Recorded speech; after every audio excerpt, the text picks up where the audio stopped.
Alrighty. So I am lucky to be joined by, oh, and I'm going to butcher these names. I apologize. Malin Berge, the Global Head of Sustainability Innovation at Mastercard. Is That's that right. correct? So good. Yes. Well done. Marie-Laure Piednoir, Global Sustainability Director at Salomon. Pascal Brun, the VP of Sustainability and D&I at Zalando. Mark van Kruisenbergen? Say it for me. Kruisbergen. Oh gosh, that's never going to happen. The Chief Sustainability Officer at Royal BAM Group, and Martin H. Baer, the Head of Sustainability at Siemens Smart Infrastructure. Malin, let's start with you. Where have you seen the biggest successes in scaling circularity thus far? Where are we in the journey? So yes, Mastercard, we have a lot of spending data that we crunch in all various ways. And what was really interesting to see this spring when Mastercard Economics Institute looked at the data for how the US consumers are now shifting towards more circular behaviors is that a staggering number of 27% now buy from online apparel luxury retail, which is the usual suspects of eBay and other luxury marketplaces, but 27%, that's a huge number. And if we then go into the math, we see that 5% shops now secondhand from apparel retail. So we really see this shift now. Even sportswear this spring saw the largest sales of secondhand ever in time. And this is a combination of a number of things. We would believe that it's about the cost of living crisis, of course. That is not what consumers say. They say that in apparel, they love thrifting. So it's about the enjoyment and fulfillment. And 38% says that it's about sustainability values. They want to do this because it's a better choice overall. So really interesting data to see emerging right now.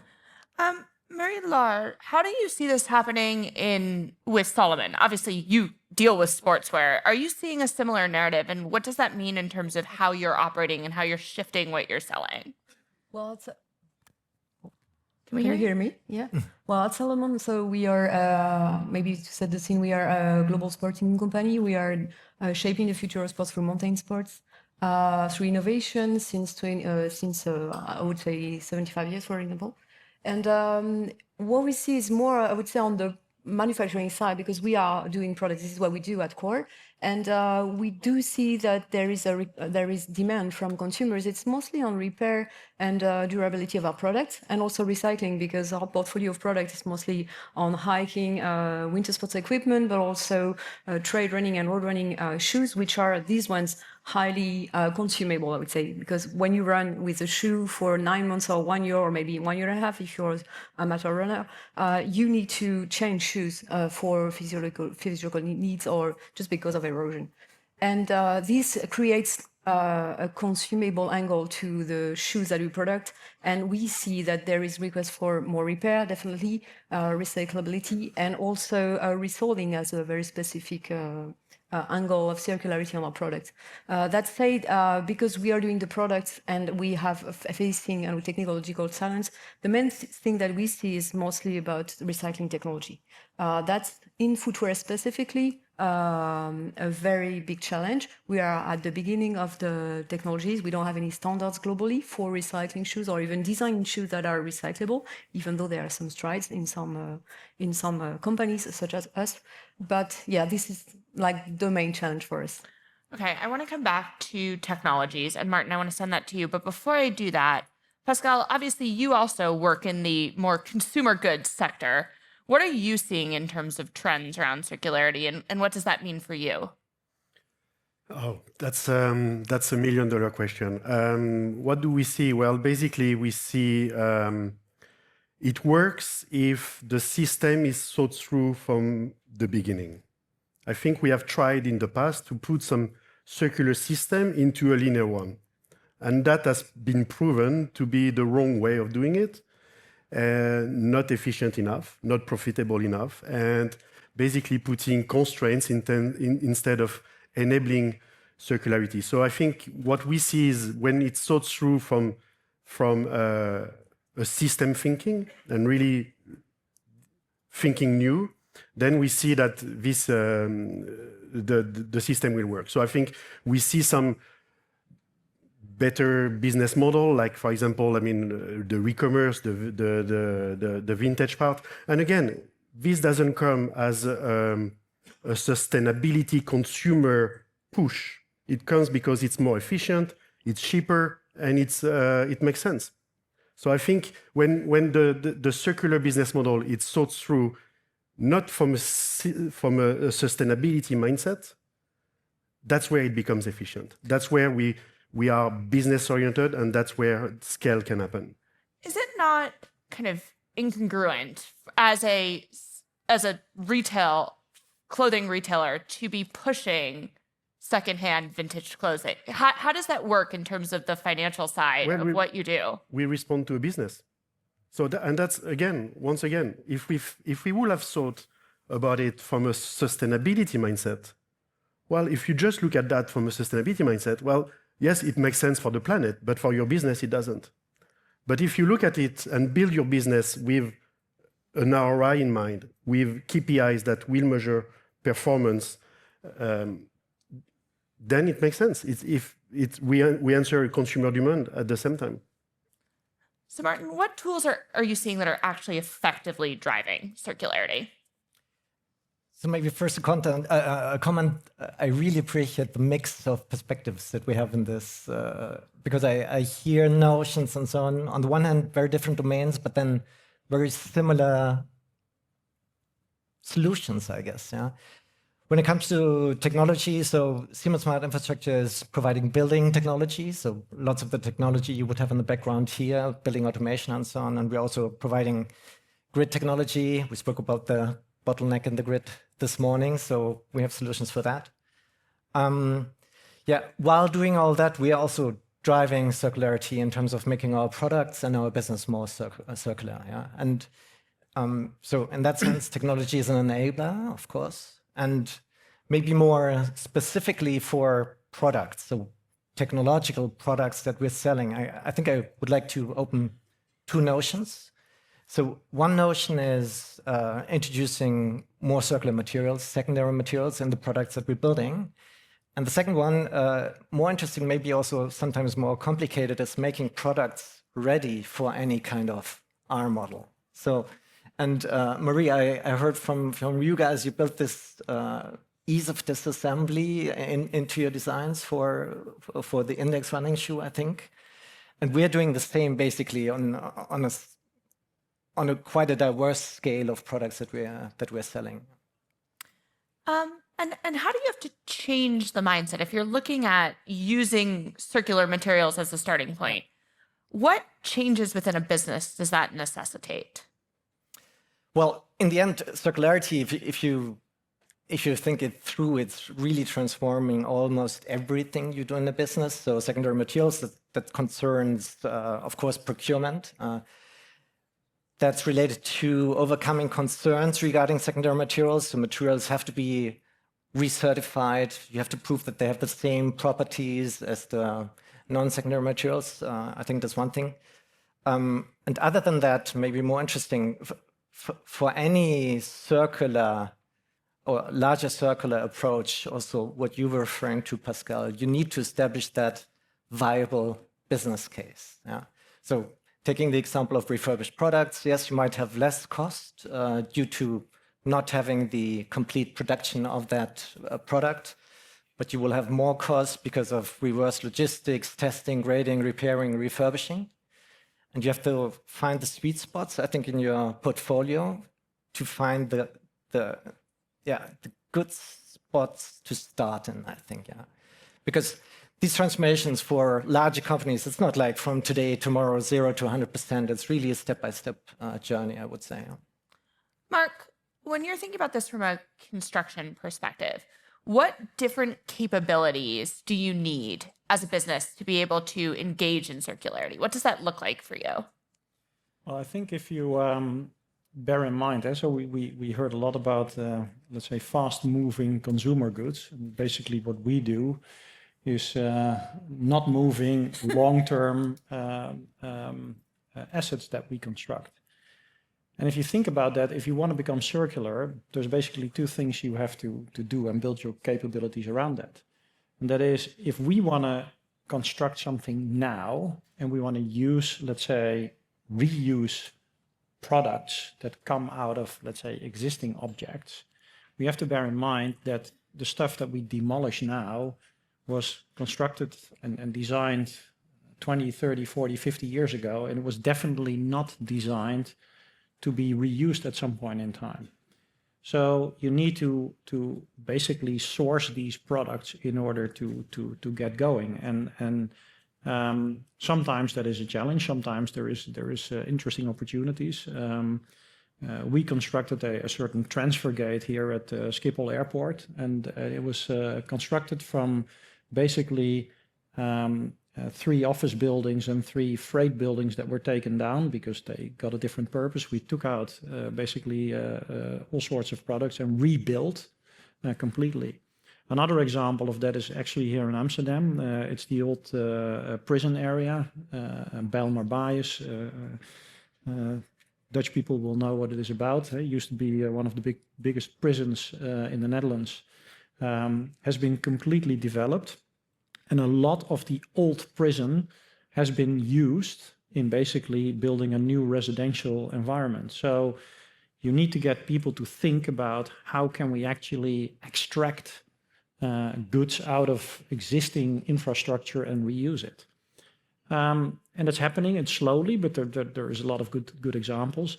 The other thing that we need to do if we want to make circular sustainable in the long run is that what we are constructing now may potentially be taken apart in 20, 30, 40 years from now. So we need to design it right now in, I would say, a modular way so that you know that whenever an object is beyond its economic or technical lifetime, that you're going to actually take it apart, that you know what's in that building. So basically you have a sort of a material passport and you can actually reuse the goods that are in a building like that. I can maybe just adding, so I can strongly relate to that notion, really the notion of long-lived products in the fields. It can be, I don't know, 50 years or so in your case. In our case, it can be 10 or 20 years.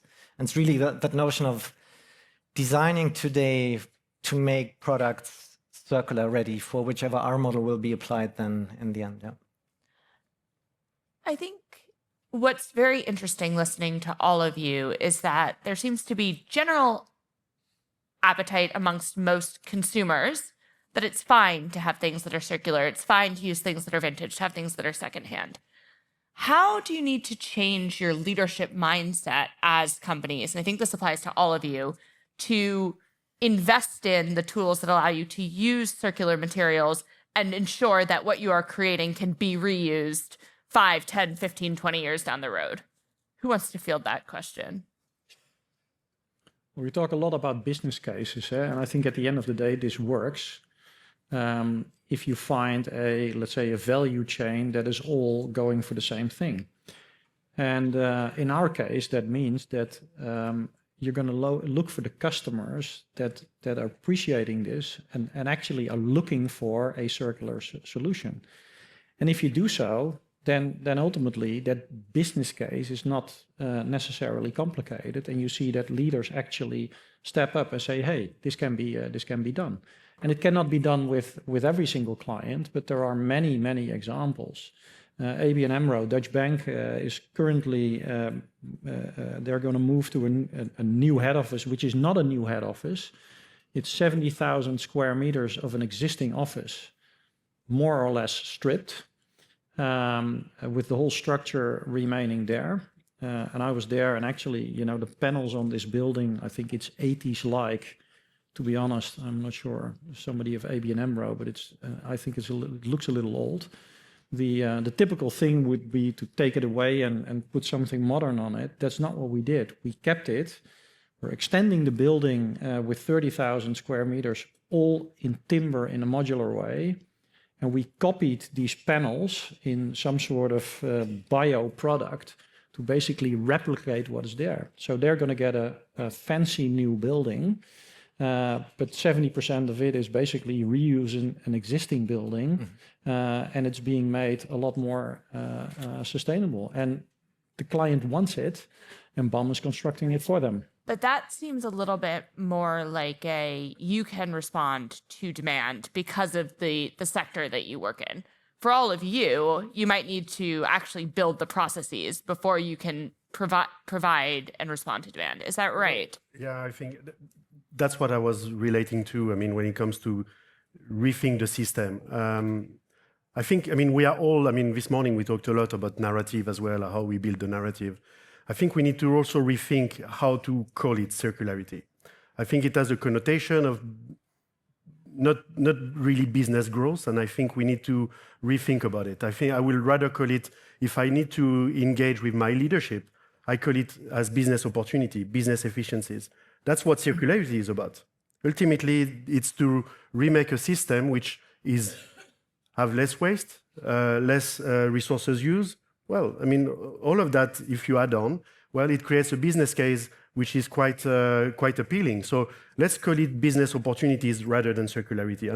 And I think if we start to change the narrative, we will be a bit more business mindset, business oriented, and that's how we're going to get our leaders on board as well. Can I just a quick reflection to that regarding the business case and the opportunity? Yeah. While at heart I am a tree hugger and I will remain a tree hugger, yeah, of course that's part of the business reality. Yeah. Maybe to add a few more concrete examples. When it comes to circular business, refurbished products, so one hardcore factor therein can be that with a somewhat lower cost, you can access new markets that you weren't able to access before. So that's one thing. Then circularity also relates often to product as a service. So NER model becomes much easier with product as a service. I think we'll hear from Signify later on as well. And also there, product as a service translates to constant revenue streams, also highly appreciated by any CFO, if you like. Yeah. And then you can generally have a notion of reduced cost and increased margin quality. So there are all these good factors paying into circularity. And I can really relate to this in terms of what we see for consumers as well. What we also see that is there's a lot of friction in the experiences.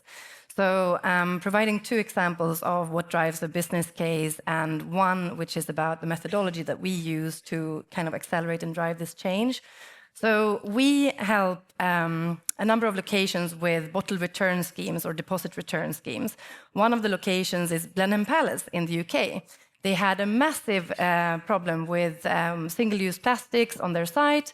They introduced a deposit return schemes for coffee cups and other multi-usage packaging, installed these machines where the visitors could just drop their cup when it was used, tap their Mastercard and get a refund back. They dropped their cost from £100,000 to £50,000 per year of having cups available for their visitors. What I also see is the opportunity, if I think about what Pascal is sharing, we see that a number of brands now want to engage more with their customers. We see buyback programs. I was thinking about the sneakers and how they can be components coming back to the production. We see a number of brands now wanting to use buyback programs, tie that to the future of loyalty and reward systems. And so what does Mastercard do with that? Like, how do we source those solutions and why do we drive it? Well, we think we have an opportunity to enable sustainable consumption in our ecosystem. We love transactions, product as a service, perfect. But we also see that there is, too few, too slow. So what we've done is that we've used our 10-year-old platform called StartPath. It's a startup program. We've run that through everything that you can think of in terms of payments and finance. Now we also have done that for sustainability. So we've sourced startups on impact and sustainability data and future rewards. We will source startups on sustainable mobility. And now last week or 10 days ago in New York, we stood up the circular cohort. One of these companies, Pentatonic, is doing a visual AI solution, which is on NVIDIA's absolute most top-of-the-line GPU, which is then scanning a sneakers, as an example, assessing that against a number of data points in the market against a digital twin. So the shoe gets a digital twin. They look at the marketplaces of the second-hand value of this item. They look at the wear and tear of the shoe. Should it go into refurbishment? Should it go into recycling? Can it be available on the second-hand market? And then you can see those store experiences emerging, and I really think that will come right now. And of course, Mastercard is interested in to see, okay, how can we help to shape a better consumer experience and remove the friction out of the circular choice? That's really interesting. How does that then necessitate kind of partnerships and collaboration across various stakeholders? So we talked a lot about what individually your organizations are doing and maybe what your customers are demanding. But what other partnerships and relationships do you need to actually facilitate the effective growth of circularity? Well, that's definitely a key element. I mean, we have a few programs that we launched recently. I mean, where we collaborate with other brands. I mean, we call it our brand partners. I mean, Salomon is one of them on our platform. And together with NGOs. So for example, we have something with, not too far from here, with the Fashion for Good, which is an NGO from Amsterdam. We have what we call the Fiber Club. So it's actually to make the supply chain ready for innovators to scale. And here, that's what I mean by thinking the system from A to Z, not trying to put circularity in a leader system, really thinking new and really make the supply chain ready for that fiber to be in. Similarly, we do with Ellen MacArthur Foundation and few other brands as well, the fashion remodel. And the fashion remodel is to scale business models, circular business model, and make the infrastructure behind the circular business model ready for that business model to be profitable. Again, system thinking. May I just add one, maybe even unexpected ecosystem notion, actually a bridge from, let's call it clothing, textile to our business. So one of our products are circuit breakers. It's basically what you have in your switchboard, you know, these little plastic things. And we're actually partnering with a company called Domo Chemicals. And we're using old plastic textiles. It's being transferred back to granular plastic that we are using for these circuit breakers. Yeah. So I think sometimes in these ecosystems you have sort of unexpected connections. Yeah. To me, some of the ecosystems feels like similar parties having similar problems, but then some true magic might happen between unexpected ends of the spectrum. There could be. Yeah. And one more thing, maybe now the 10 seconds of advertisement as an ecosystem, of course. Siemens is also offering quite a lot of engineering tools, engineering software, design software, digital twin software that is essential for some of the design changes that have to be made to products. Yeah.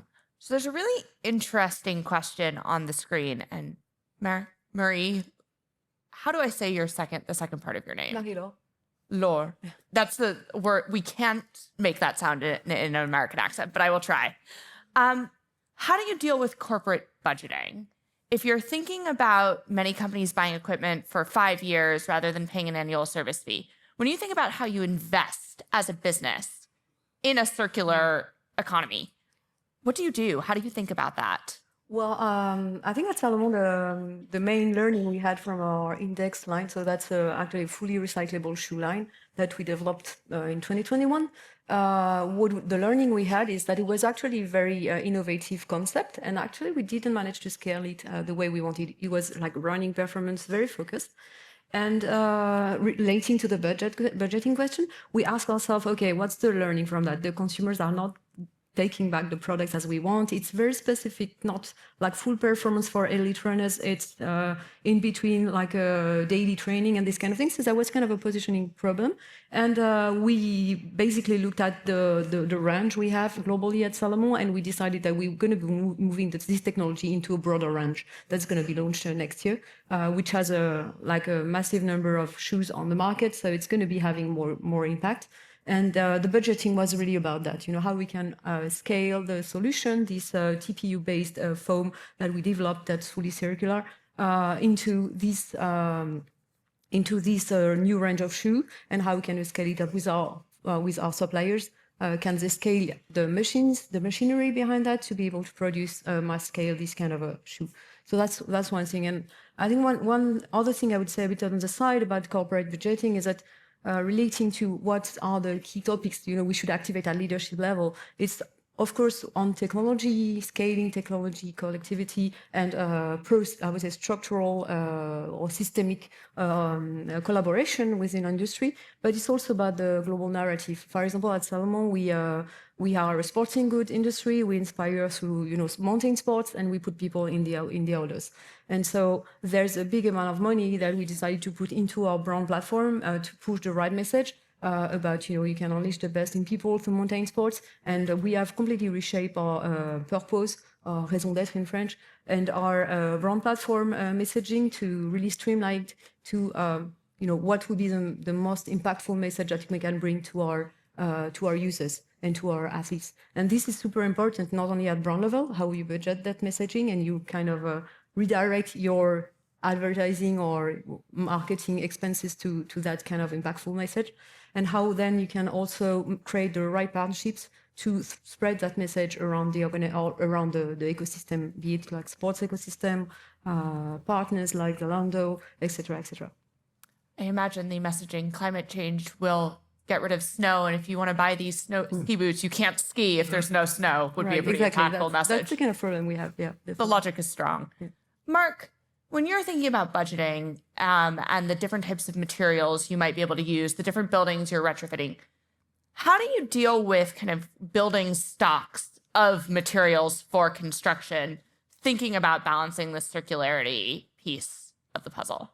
Well, I think right now, one of the challenges is that, let's say, reusing materials is not necessarily cheaper than buying brand new. This is probably a sort of a startup problem. The more we start harvesting materials, the more there will be availability, and if there is availability, then the price will come down. I think at the end of the day, what you need to look at is a balance whereby you can reuse as much as possible. So when you have an existing building, you don't have to tear it down completely, but you can leave the structure in place, and then you replace a lot of, let's say, the interior. Then at the end of the day, the business case may work. But I think we will have a period